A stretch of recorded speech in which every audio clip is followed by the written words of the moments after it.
visiting your training facility, you get to see where you normally don't.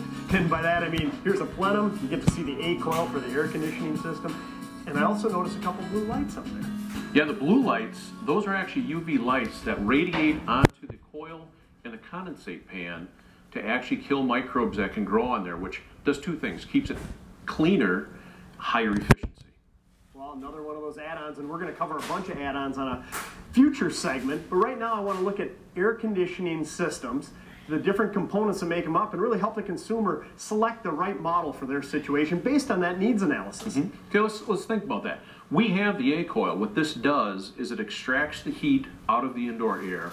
Also, it removes humidity, and that's what the condensate line does, is it actually drains the water that we wring out of the air and gets rid of it down through our floor drain. So in the warm summer months, when I see water coming through that clear tube, it's a good thing. That's a good thing. Okay, you have some set up over here. They look a little different in shape, but are these also the coil? Yeah, these are still an evaporator coil like we looked at, but with today's efficiencies, we have to also come up with a little different configuration to give us more heat transfer surface to get us a higher efficiency. This is an end coil. It happens to not have a casing on it because usually this is used for our retrofit market. In an existing furnace, we may be coming into somebody else's brand. It doesn't necessarily fit as a cased model, so what we would do is come in with an uncased, customize the plenum around it, and you're good to go. Whereas if we're going to be replacing a furnace and air conditioner, in most cases, they'll come in with a cased coil that physically matches the fit and finish and size of the furnace it's going to be sitting on. Boy, and I guess to me that tells me that if I'm replacing my furnace, great time to consider replacing air conditioning. Maybe I don't have it, but my furnace is fine. I can still add it. I don't have to replace my furnace in order to get air conditioning. Exactly. You don't have to do them at the same time. However, it does save the consumer some money due to the installation efficiencies of changing the total system all at once. Makes sense to me. Now, when we talk about how a central air conditioning system operates, a lot depends on that blower motor continuously running. We've hit that throughout the series, talking about the importance for indoor air comfort, quality, and efficiency. Keep that blower motor going, but I assume it's important in the summer as well. Exactly. The summer is as important as we talk for the winter mode for the heating season.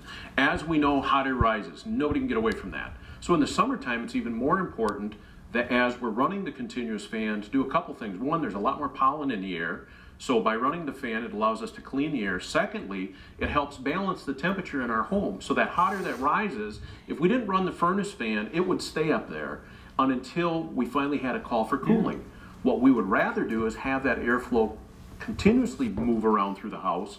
It may actually save you from having to run your air conditioning as often because it can take that cold air that migrates or collects in the basement, reutilize it and distribute it back throughout the remainder of the house. So it's a win-win that way. Clean air as well as less operation of your condensing unit. Seems to me you'd end up with a cleaner indoor living environment too, because if there's dust suspended in the air, if that's getting circulated around, goes through your filters and you end up with a cleaner living environment. Precisely. Okay, so the key point for the consumer, you might have an A coil, you might have an N coil, maybe a different shaped coil. Bottom line is advancements in the industry are making them more energy efficient and making them much more comfortable in the long run for the homeowner. Exactly. They've increased the comfort level that we can maintain for a homeowner based on the advancements in technology between the units too. So essentially the coil takes care of the inside components? Exactly. This traps the heat from the house, runs it through a set of tubing to the outdoor unit. And what this does, it sits outside and it expels that heat into the outdoor air. So we're taking the heat from inside, cooling the home, bringing it outside, expelling it into the outdoor air where it doesn't bother anybody. Similar to a refrigerator. Exactly. When you're standing in front of your refrigerator, sometimes when it's running, you feel the heat on your bare feet. That's taking the heat from your food products, extracting it and pushing it outside into your room. Same thing goes here. We're taking the heat from indoors, bringing it through the outdoor condenser and expelling it outside. Okay, what about efficiency? You know, in furnaces, it's pretty easy, 92, 96, 98.5% efficient. What about efficiencies when it comes to central air conditioning? Central air conditioning in our area, or actually through the federal government, starts at 13 SEER. What does that mean?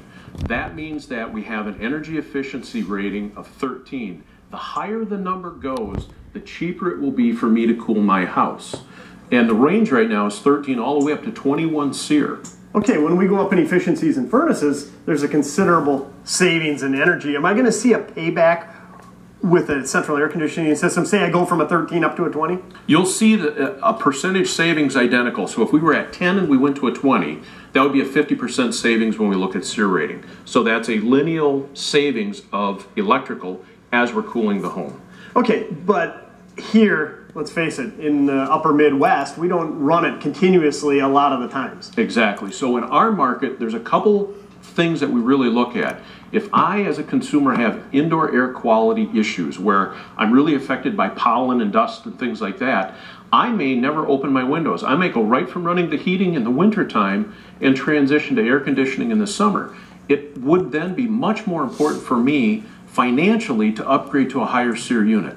It's going to save me money, and I'm running it for a much longer season than what another individual that may only turn it on in the hot months of July and August.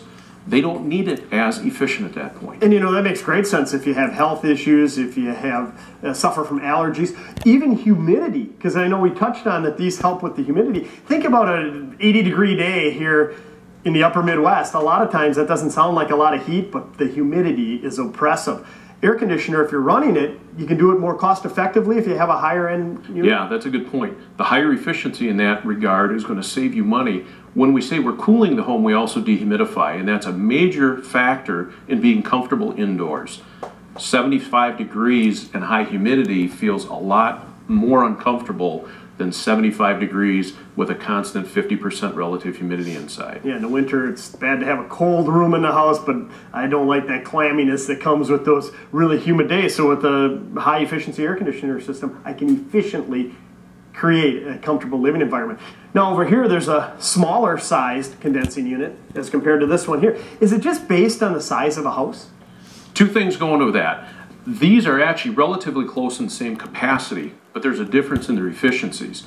This is a 13 SEER. This happens to be a 16 SEER. Another thing we have to consider is what are we doing within those cabinetries. This is an entry-level model, so it's going to be an on-off 100% output when it runs. The advantage of this model as well is it brings us two-stage capacity through the compressor. Again, it's an upgraded model. The importance of that is we go back to that 80-degree day comparison you mentioned. This unit would run for a much shorter period of time, not being able to extract as much humidity out of the air, which is important on that high humidity, relatively mild day. This unit can run at a lower speed, lower capacity, wringing more moisture out of that indoor air, which is going to make us more comfortable, and it's going to get that humidity out of the house, which is really what we desire. So those are some great factors to consider from a consumer standpoint. Don't just necessarily run out, get the higher efficiency or the lower one based on price. Think about your living environment, your situation, back to that needs analysis again that you've created with your contractor. Let's say that I'm looking up at a 16 or a 20 SEER unit. Are there any other options that I should be considering at that point? Yeah, there's some advancements, especially in the heat pump side, getting into full variable capacity compressor as well as fan.